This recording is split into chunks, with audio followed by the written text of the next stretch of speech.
The royal courtyard was slick with freezing rain and fresh blood. 50 of the continent's most lethal werewolves were seconds away from tearing the Alpha King's throat out. Then a lowly scullery maid stepped forward, dropped her wooden bucket, and uttered a single, earth-shattering command: "Submit!" And to the king's absolute horror, every single beast hit the cobblestones. The year was 1244, and the stone walls of Ethelgard Keep were entirely unforgiving. Nestled deep within the treacherous, jagged peaks of the northern territories, the fortress was home to the Iron Fang Pack, the most feared werewolf lineage in the known world. To be human in Ethelgard was to be prey. To be a low-ranking wolf was to be a servant. Gwendolen Croft was supposedly both and neither. Clad in a coarse, grease-stained burlap tunic, Gwendolen scrubbed the flagstones of the great hall until her knuckles bled. She was 21, with hair the color of damp hay and eyes constantly cast downward. To the castle's brutal hierarchy, she was merely the lowest scullery maid, an orphaned human taken in out of pity. Matilda Higgins, the tyrannical head housekeeper, whose wolf form was as wide as a warhorse, made sure Gwendolen's days were a waking nightmare of scalding water, heavy iron pots, and the leftover scraps of the pack's ravenous meals. What Matilda and the rest of the Iron Fang Pack did not know was that Gwendolen spent every morning meticulously crushing dried wolfsbane and rubbing the toxic ash into her skin. It burned like acid, blistering her collarbones and wrists, but it masked her scent. It hid the terrifying, suffocatingly powerful aura of an apex predator. Gwendolen was not human. She was the last surviving heir of the Lycan Ancients, a bloodline thought to be eradicated 3 centuries prior. If they knew what she was, they would not enslave her. They would execute her. A sudden, deafening horn blast shattered the morning's gloom. The heavy oak doors of the keep groaned open, letting in a swirl of biting winter snow. The Alpha King had returned. King Cailan Vane strode into the great hall, bringing the raw, metallic scent of battle with him. He was a towering, terrifying figure of a man. Broad-shouldered, clad in dented chainmail and a heavy dire wolf pelt, Cailan possessed sharp, aristocratic features, marred by a fresh, jagged claw mark across his jawline. His eyes were piercing, unnatural amber that seemed to strip the flesh from anyone he looked at. Following close behind him were his elite guard, their boots tracking mud and crimson across the stones Gwendolen had just cleaned. "Allel!" bellowed Gareth Huxley, Cailan's imposing beta. Huxley was a massive, cruel-faced man with a notorious reputation for snapping the necks of insubordinate servants. "Bring the king his ale, you useless wretches!" Matilda frantically kicked Gwendolen in the ribs. "Get up, you stupid girl! Fetch the silver pitchers! Move!" Gwendolen scrambled to her feet, keeping her head bowed, and hurried to the kitchens. When she returned, balancing a heavy silver tray laden with flagons, the atmosphere in the hall had shifted into something suffocating. The air was thick with pheromones, anger, dominance, and a restless, feral tension. The border wars had clearly not gone well. As Gwendolen approached the high table, pouring the dark, frothing ale into the king's goblet, she felt the oppressive weight of Cailan's aura. For a normal human, standing this close to the Alpha King was enough to cause a bloody nose or a fainting spell. The sheer predatory pressure he radiated was designed to break the will of lesser creatures. Gwendolen's hand didn't tremble. She poured the ale with perfect, infuriating calmness. Cailan paused, his heavy goblet halfway to his lips. His amber eyes snapped to her wrist, then trailed up her burlap-clad arm to her dirt-smudged face.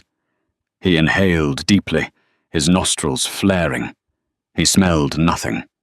Just lye soap, stale bread, and the faint, bitter tang of ash. Yet something was fundamentally wrong. You. Kaelin's voice was a low, vibrating rumble that rattled the silver on the table. The entire hall went dead silent. Over 100 lethal werewolves stopped eating to stare at the scullery maid. Gwendolen froze. "Yes, Your Grace," she whispered, staring firmly at his muddy boots. "Look at me." Every survival instinct in her ancient blood screamed at her to bare her teeth, to meet his gaze and force him to look away. Instead, she channeled the frightened, beaten maid. She slowly lifted her chin, letting her eyes widen in feigned terror. Kaelin stared at her, his brow furrowing. "My aura is suffocating the squires at the end of the room," he noted quietly, so only she could hear over the crackling hearth. "Yet your heart rate hasn't spiked. Your palms aren't sweating. You are either entirely oblivious, or you have no soul, little human." "I am just very tired, Your Grace," Gwendolen lied smoothly, her voice shaking just enough to sound authentic. "The fear usually sets in after my shift." A strange, dark amusement flickered in Kaelin's eyes. Before he could respond, a feral snarl ripped through the hall. One of Huxley's soldiers, half shifted and maddened by the scent of fresh blood from the battlefield, suddenly lost control. The beast lunged forward, not at the king, but straight toward the easiest prey in the room. The fragile, ash-covered maid holding the silver tray. Time seemed to slow. Gwendolen saw the wolf's jaws snapping, saw the frenzied, dilated pupils. She had exactly 1 second to make a choice. She could release her aura, crush the wolf's mind into submission, and reveal her true identity to the entire kingdom. Or she could die. She braced her legs, preparing to drop the disguise. But before the wolf's jaws could snap shut around her throat, a blur of motion eclipsed her vision. King Kaelin had vaulted over the heavy oak table with terrifying speed. His massive hand closed around the feral wolf's throat, slamming the beast down onto the flagstones with a force that cracked the stone. Kaelin's amber eyes flared with a lethal, blinding gold. "Down!" Kaelin roared, his alpha command echoing like a physical shockwave. The feral wolf whined, immediately shifting back into a naked, trembling man, pressing his face against the floor in total submission. Kaelin stood slowly, wiping his hand on his cloak. He turned to check on the maid, fully expecting to see her weeping or passed out from the shock. Instead, Gwendolen was quietly picking up the dropped silver tray.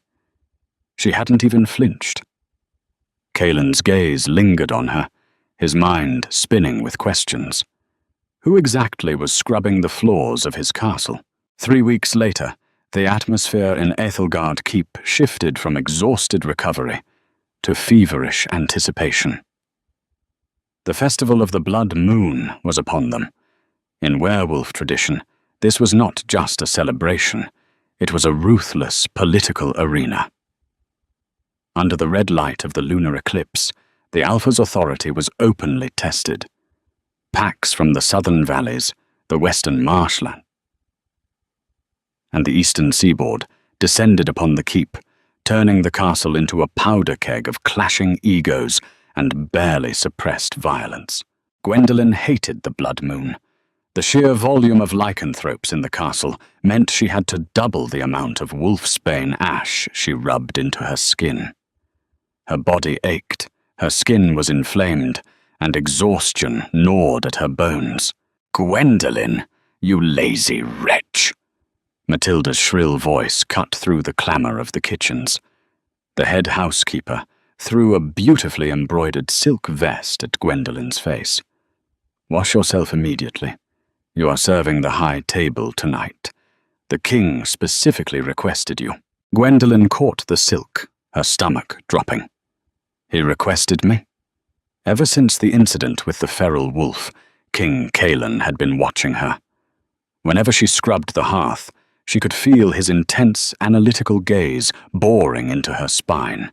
He had even tried to provoke her twice, casually shattering a glass near her foot to test her reflexes, only for Gwendolen to expertly play the clumsy, terrified human. But the Alpha King was no fool. He knew she was hiding something, even if he couldn't smell what it was. "I don't belong at the high table, Matilda," Gwendolen protested quickly. "I don't know the proper etiquette for the visiting alphas. Let the parlor girls do it." Matilda scoffed, grabbing Gwendolen by the arm and shoving her toward the washroom. "You don't say no to the Alpha King. If you embarrass this house tonight, I'll throw you into the hunting pens myself." By nightfall, the great hall was unrecognizable. Banners of crimson and gold hung from the rafters. The massive hearths roared, roasting whole stags. Hundreds of werewolves, clad in their finest silks and leathers, crowded the long tables. The air was practically suffocating, thick with the musky, aggressive scents of dominant males and the sweet, floral pheromones of unmated females parading themselves before the king. Gwendolen, dressed in the modest but clean silk servant's attire, moved like a ghost through the chaotic room, carrying a heavy pitcher of spiced wine. At the center of the high table sat King Kaelin. Tonight he wore a dark velvet tunic trimmed with silver, looking every inch the brutal monarch. Beside him sat Gareth Huxley, his beta, who was currently engaging in aggressive, boisterous conversation with a visiting alpha from the southern marshes. As Gwendolen approached to refill Kaelin's goblet, she noticed the subtle tension in the king's shoulders. He was smiling politely, but his jaw was clenched. He was scanning the room, calculating threats. "You look tense, little human," Kaelin murmured softly as she poured the crimson liquid. "The hall is very loud tonight, Your Grace," Gwendolen replied evenly, keeping her eyes down. "It is," Kaelin agreed, leaning slightly closer. The heat radiating from him was intoxicating. "And yet, you walk through a room full of apex predators like you're strolling through a garden. Most humans would be vomiting from the sheer pheromone pressure in this room. But you just smell like burnt wood and secrets." Gwendolen's breath hitched, but she quickly masked it with a polite curtsy. "I assure you, my king, I am entirely ordinary." "Excuse me." She quickly retreated, her heart hammering against her ribs. He was getting too close. She needed to find a way to leave the keep. As the night wore on, the alcohol flowed, and the inhibitions of the beasts began to slip. The true purpose of the Blood Moon Festival revealed itself. Gareth Huxley stood up, slamming his heavy fist against the wooden table. The loud crack silenced the immediate area. "My king," Huxley projected his voice so the entire hall could hear. "The border skirmishes have bled us dry. The southern packs murmur that Ethelgard has gone soft, that our alpha prefers the quiet of his study over the blood of the battlefield." A dangerous, rippling murmur spread through the hall. This was a challenge. Not a physical one, yet, but a political strike meant to undermine Kaelin's authority in front of the visiting lords. Kaelin did not rise. He simply turned his goblet in his hands, his amber eyes locking onto his beta. "And what do you suggest, Huxley? Shall we ride south tonight and slaughter farmers to prove our fangs are still sharp?" "I suggest," Huxley sneered, his eyes flashing yellow, "that we weed out the weakness within our own walls. We coddle the useless. We harbor humans who contribute nothing to the pack." Before anyone could react, Huxley lunged across the space, his massive hand shooting out to grab the nearest servant. It was Gwendolen. He hoisted her off the ground by her throat, her pitcher of wine shattering on the floor. Gwendolen gagged, her hands instinctively flying to Huxley's massive wrist. "Drop her, Gareth." Kaelin's voice was dangerously quiet. It wasn't a roar. It was a promise of death. The king stood slowly, the heavy oak chair behind him splintering from the force of his movement. "Why, my king?" Huxley challenged, his grip tightening. Gwendolen struggled to breathe, the edges of her vision darkening. "It's just a human, a waste of meat. A true alpha would snap her neck to remind the pack that only strength survives here." Huxley's faction of soldiers, nearly 24 heavily scarred wolves, rose from their seats, their hands resting on the hilts of their swords. The visiting alphas watched with bated breath. A mutiny was happening right before their eyes. Kaelin stepped forward, his body visibly vibrating as his wolf fought to break the surface. "I said, drop her. That is a royal command." "Your commands have made us weak," Huxley roared. Gwendolen felt her consciousness slipping. The lack of oxygen was destroying her carefully maintained control. The mental barriers she had built over a decade, holding back the crushing weight of her lichen-ancient aura, began to fracture. Deep within her chest, a dormant, primordial power began to wake up. It was dark, ancient, and utterly furious. As Huxley bared his fangs, preparing to sink them into Gwendolen's neck to prove his dominance, she stopped fighting. Her hands dropped from his wrist. Underneath the soot and the dirt, Gwendolen Croft opened her eyes.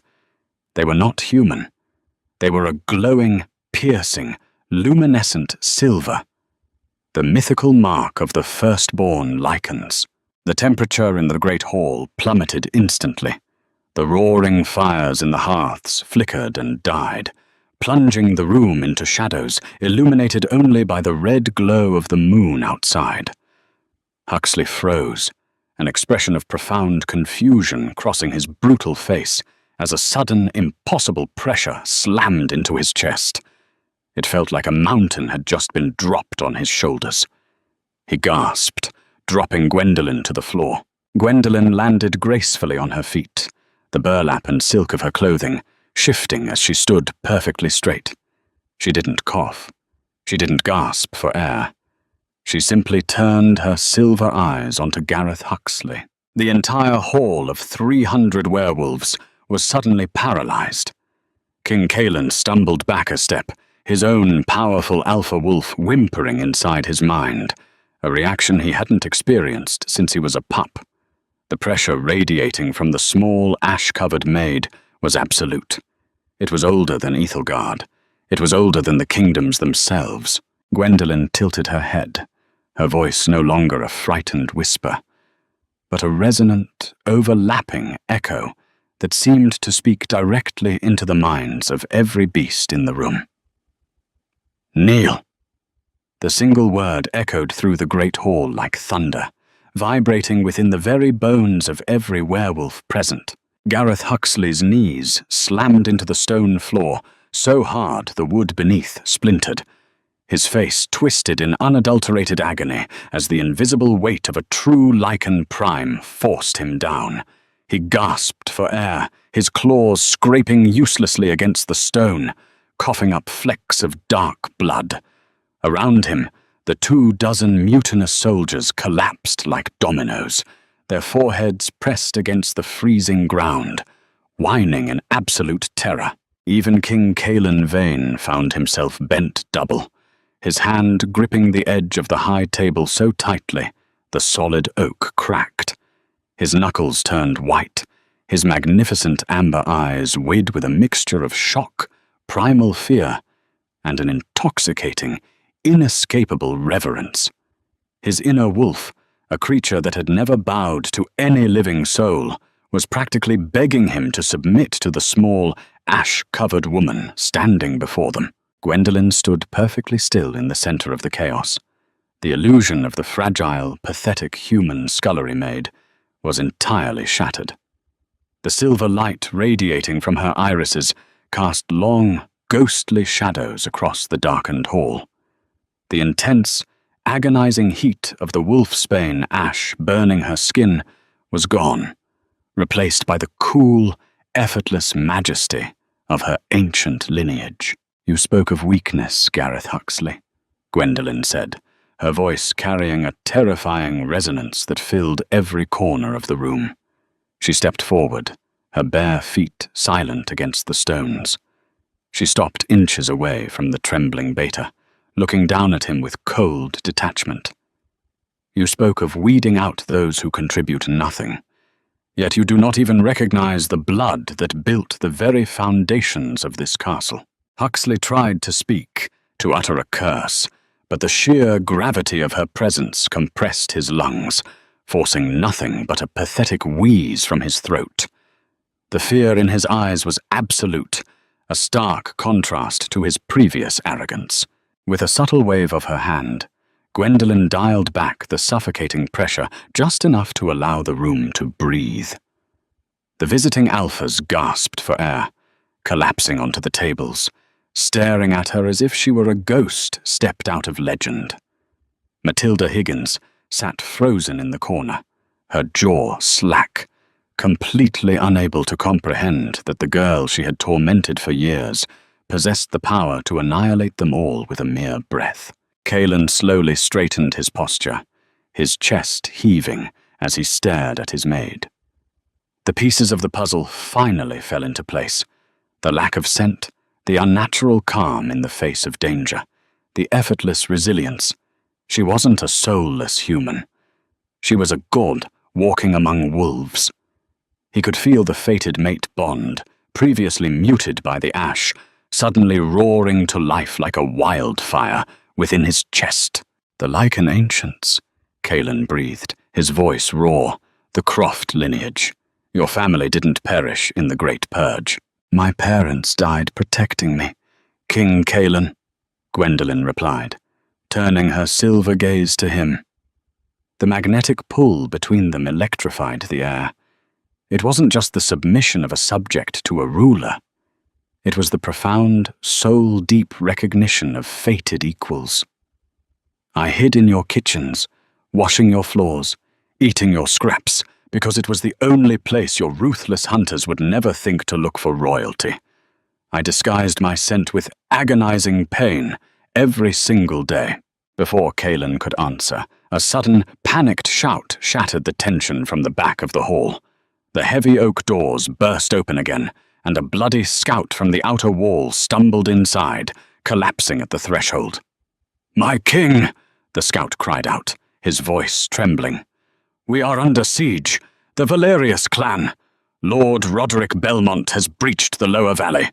They have over 500 wolves, and someone opened the eastern sally port from the inside." Gwendolen's eyes snapped back down to Huxley. The Beta's terrified expression suddenly melted into a wicked, desperate grin, his teeth stained with blood. "You're too late, girl," Huxley choked out, laughing weakly. "You may have the blood of the ancients, but a crown cannot stop an army. I promised Roderick your king's head, and Ethelgard is already burning." The distant sound of war horns echoed through the mountains, accompanied by the terrifying shrieks of a massive invading pack. The great hall erupted into absolute chaos. Visiting alphas immediately began scrambling to protect their own entourages, while Kalen's remaining loyal guards drew their swords, forming a protective ring around their monarch. "Huxley, you miserable traitor!" Kalen snarled, his amber eyes flashing with a lethal brilliance. He didn't waste time executing the paralyzed Beta. Instead, he stepped off the dais, his gaze locking instantly onto Gwendolen. The castle walls groaned as the first catapult stones of Lord Roderick Belmont's vanguard struck the outer battlements. "We fight together, or we die separate," Kalen said, extending his hand toward her. It wasn't a command. It was an invitation to an equal. "I don't care who you were this morning, Gwendolen. Tonight, you are the only thing standing between my people and total annihilation." Gwendolen looked at his calloused hand, then looked out the shattered windows where the crimson light of the blood moon illuminated hundreds of invading wolves. She reached out, her smaller hand sliding into his. The moment their skin met, a literal jolt of lightning seemed to crackle through the hall. The silver light in her eyes merged with the golden fire in his, creating a dazzling, ethereal aura that wrapped around them both. "Let them come," Gwendolen whispered, her silver eyes glowing fiercely. They moved like a storm. Kaelin shifted seamlessly into his massive, midnight black wolf form, a beast of pure muscle and fury. Beside him, Gwendolen did not fully shift. Instead, she remained in her human form. But her physical capabilities were heightened to a godlike degree. Her silver aura extended outward like a protective shield, tearing through the front lines of the Valerius clan as they breached the inner courtyard. Roderick Belmont, a massive, scarred warlord clad in iron-spiked armor, led the charge into the courtyard, confident in his easy victory. But his confidence turned to absolute horror as he witnessed a single woman, dressed in a ruined maid's uniform, throwing his elite vanguard through solid stone walls with nothing but the flick of her wrist. The snow around her melted from the sheer intensity of her power. "What mockery is this?" Roderick roared, shifting into a monstrous grey-furred beast and lunging directly at Gwendolen. Kaelin intercepted him mid-air, their massive jaws snapping as they crashed into the freezing rain. The two alphas tore into each other, a brutal dance of blood and fur.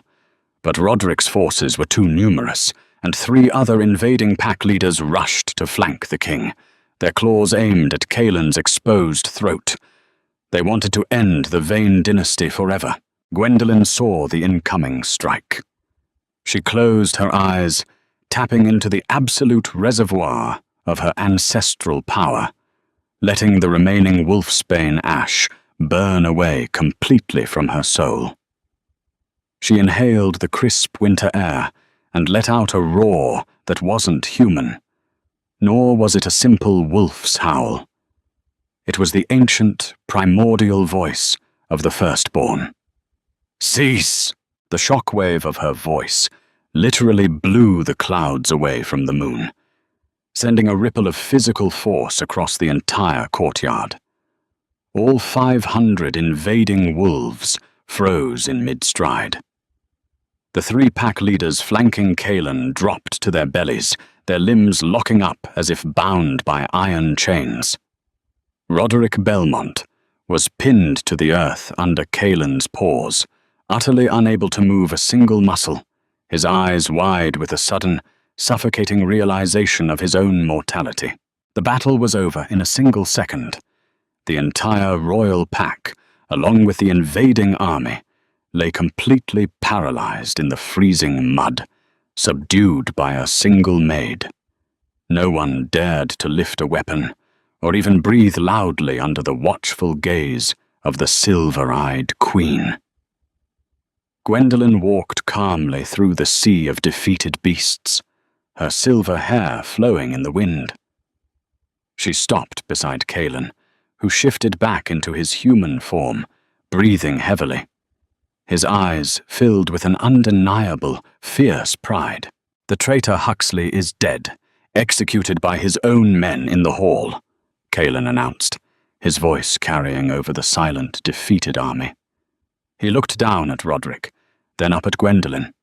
He slowly sank to one knee in the mud, bowing his head to her. "The Iron Fang pack belongs to you, my queen. Command us, and we shall rebuild this world in your image. I offer you my heart, my crown, and my eternal loyalty." One by one, the visiting lords and the surviving invaders followed their king's example, kneeling in the freezing rain until the entire courtyard was a sea of bowed heads. Matilda watched from the shattered doorway, weeping in fear and awe. Gwendolen looked at Kaelin, offering him her hand once more to pull him up to stand beside her. "We rebuild together, Kaelin," she said, her voice soft but absolute. "As equals." What a breathtaking journey, from the dark, soot-stained kitchens of Ethelgard to the absolute pinnacle of royal power. If your heart raced during Gwendolyn's legendary command, make sure to smash that big like button right now and share this incredible tale of destiny with your fellow fantasy lovers. Don't forget to subscribe to our channel and hit the notification bell so you never miss another epic romance drama. Leave a comment below with your favorite twist. See you next time.